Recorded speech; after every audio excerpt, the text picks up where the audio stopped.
Hey guys, this is Jordan here with another video. I'm actually in Kos in Turkey, here for a week for a mastermind, and just wanted to record this video. One thing that's been on my mind lately with e-commerce brands that we work with, but also talking to a lot of e-commerce brands over the past few weeks, is really the main challenges e-commerce brands face when they're trying to acquire customers profitably, retain customers, and grow their e-commerce brand. So this is going to be more of like a off-the-cuff video, and I just want to break down, first of all, customer acquisition. And the way I like to think of this is I like to break it down into three different areas. And I've built my agency, my business around those three areas to make sure that we are doing most of the things that e-commerce brands need to achieve scalable revenue. So the first thing is ad creative. And the main thing I'm going to be focused on here is paid advertising for customer acquisition. And if you know anything about paid advertising, customer acquisition, you'll know that ad creative is the fuel for your ads, right? However, there's a main problem I see with e-commerce brands. They struggle to find creatives that they can really spend a lot on, right? Maybe they can spend a few $100s on those ad creatives and they perform really well. But as soon as they start to try to increase the ad spend, the performance of the creatives tanks. We've seen this as well. This is a very, very common issue. It happens to everyone. And the way that we've been able to overcome this issue and find creatives that we can, first of all, find winners more predictably and be able to put more ad spend behind those creatives to achieve more scale is a few different things. So the first thing is the structure of the creative itself, because if the foundations of the creative are not strong enough, then there's only going to be a limit to how much you can spend on that creative. So what we do is for videos, we have certain frameworks, certain proven structures and frameworks for those creatives that are based on direct response principles. So whenever we work with content creators, we are giving them a script, we're giving them some sort of brief to follow that follows that structure. And we do that because we want to have control, a certain level of control over the words that they're saying, the structure of the video itself, because ultimately we're selling products, right? And that's the ultimate goal. So there needs to be that direct response element. Now, the second thing is more like your volume of testing. And, I've seen both sides of this. I've seen brands that test tons and tons of creatives and spend a ton of money on creatives. And I've also seen brands that they don't test enough, right? And really you need to find the sweet spot for you. And I would just, if you're testing maybe 3 to 5 creatives per week at the moment and you're not achieving that scale, I would try to bump that up to more like 7 a week and see how that goes. Sometimes it's overkill depending on how much you're spending, but what we find is that if you have more volume in terms of the creatives you're testing, you're able to find those winners sooner. And then ultimately, the goal is to use the learnings for those creatives to create a feedback loop, right? That's going to feed the new creative ideas that you come up with. The goal should not just be to throw stuff at the wall and see what sticks for the long term. You somehow need to do that at the beginning. But over time, what you want to do is you want to learn from the creatives, what's working, what's not working, and go deeper into the things that work. Now, another thing we do is all the creative ideas we come up with are based on research, right?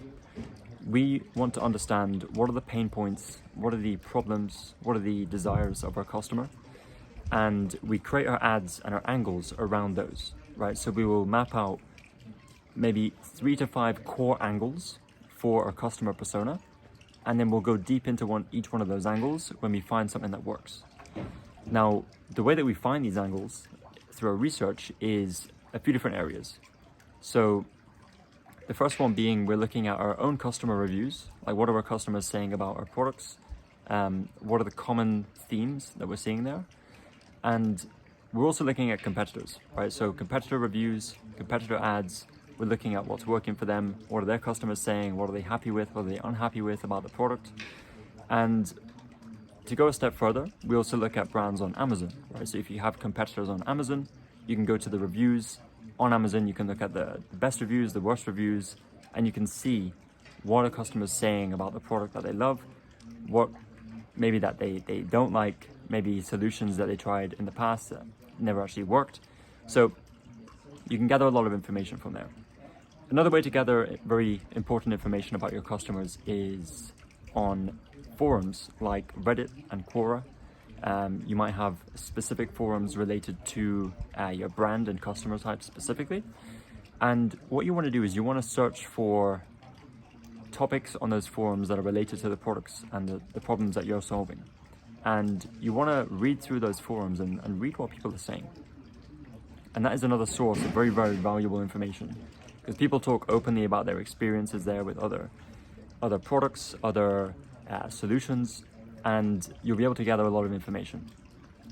And finally, you want to look at social media, right? So you want to look at Instagram, you want to look at TikTok, you want to search for keywords, and you want to watch videos of what people are saying, right? They're reviewing products, they are saying good things about products, they're saying bad things about products, and that is all useful information for you and your advertising, okay? So you take all this information, you create your angles, you create your ads from those angles, you test them, and then the ones that work, you want to keep track of everything that works and everything that doesn't work. And then the things that do work, you want to do more of those, and the things that don't work, maybe you try them in the future, you just keep them there in the backlog. At the moment, it's about going deeper into the things that work, right? And to facilitate the process of creating ads and running ads, you want to have a network of content creators who can shoot high quality videos for you on a consistent basis, and creators that you can rely on as well. So whenever you need a new video, you can go to the content creator who's proven to work, who is, they deliver fast, high quality content, and it's very predictable, right? A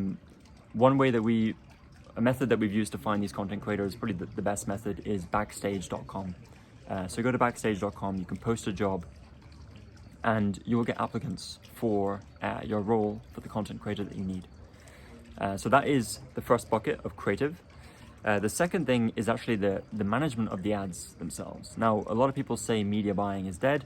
I disagree. I think that, of course, maybe it's not as intricate as pre-iOS.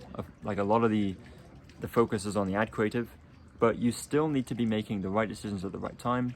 You still need to be allocating the budget in the right way, and you need to be able to read and see patterns in the data and the creatives that are working. And that's going to allow you to make your ad spend more efficient and your testing more efficient. So when we do media buying, with our clients, we focus mainly on Meta and Google.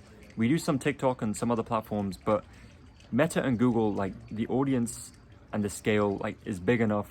We've scaled brands to $1 million a month revenue just through Meta and Google alone. So with those two platforms, you can really achieve lots and lots of scale, right? So I see brands, they want to do 5 different platforms at once.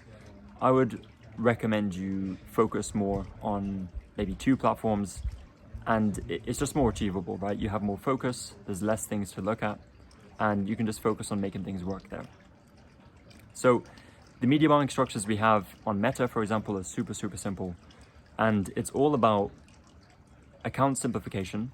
It's all about structured, clear testing and being able to direct spend towards the creatives that you're testing. We like to separate creative tests into their own ad sets so that we're not, there's no crossover between the angles that we're trying to test. And it allows us to get the data that we need from each test that we're doing. So with our ad testing or media buying testing, it's very focused on creative, but still we are making the right decisions at the right time. We're understanding when we need to turn something off, when we need to put more spend behind something. We like to scale ad sets and creatives within the testing campaign. A lot of people like to move them out into a scaling campaign. We do that as well, but only after they're proven to work. We duplicate it into an ASC, and we can achieve more scale there with more focus.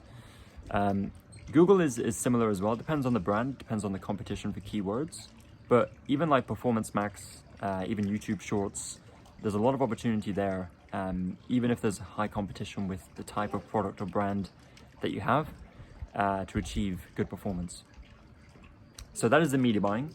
And one thing with my agency when we were working with brands is that we had amazing creatives and our media buying was on point. Our CTRs were great, CPM was great, CPC was great, hook rates, hold rates, everything. But the performance, we saw that the performance could be a lot better. And the missing link was what was happening to the traffic when we were sending it off the platform onto the website, right? And we saw that there was a huge drop-off, mainly with conversion rate. And there was a disconnect between what we were saying in the ad and the angle that was getting someone to click versus what we were telling them on the website, right? And that was leading to a low conversion rate. And the low conversion rate was hurting us on our ad performance, right? So we started to look into that deeper. And there's a lot of different ways that you can do this, but I would start with, if you have winning angles from your ads, make sure to lead with those on the product page, right? Optimize the product page, look at your competitors. I'm going to be releasing some more videos about conversion rates specifically, where I'll go deeper into how to improve conversion rate of your product page, how we approach testing with a hypothesis, with the tools that we use to A/B test on Shopify, and how we select winning tests. So I'm going to do another video with a deep dive into that. I'll share my screen, I'll show you guys some examples. But just know that your conversion rate is a really, really important piece of the puzzle, right? Especially if you want to achieve profitable customer acquisition and scale. And another thing you can do, another thing we do, is build custom landing pages. So for example, when you're talking about a specific angle in your ad creatives, but there's a disconnect between the destination on the website and what they're talking about, then that's going to lead to a lower conversion rate. So a fix for that is to have a landing page in between. And the landing pages that we build are pre-sale pages, right? They're designed to educate the traffic on the specific problems that we're solving based on the angle that we're using in the ad. So just to give you an example, one of the pages that we love at Hayes is listicles. They're very, very simple to create, and they're very, very easy for the customer to digest the information, right? So a listicle is 5 reasons why, you've probably seen one, 4 reasons, 6 reasons why, it could be anything. And you want to talk about the specific angle in the headline. So let's just, to come up with an example, let's just say we have a brand selling pet supplements, specifically for pet digestion, pet digestive health, right? And we're talking about that in the ad. The first thing we want to mention on the landing page is that as well, right? So 5 reasons why dog owners are switching to the supplement to help their dog's digestive health, right? Something like that. But the important thing is we're connecting the ad, the reason why someone clicked, to the page itself, right? It reinforces to the user that they're in the right place, that they should stay on the page and they should continue reading. And it also hooks them in again. So just like your ads have hooks, you also need your landing page to have a hook, right? You need to give someone a reason why they should stay and listen to you, okay? So then you go through the 5 or 6, 7 reasons why they should buy the product. Basically, you want to list, benefits. You want to throw in some social proof, some trust with the reviews, with the amount you've sold, maybe that is backed by scientific evidence, the ingredients, all these kind of things.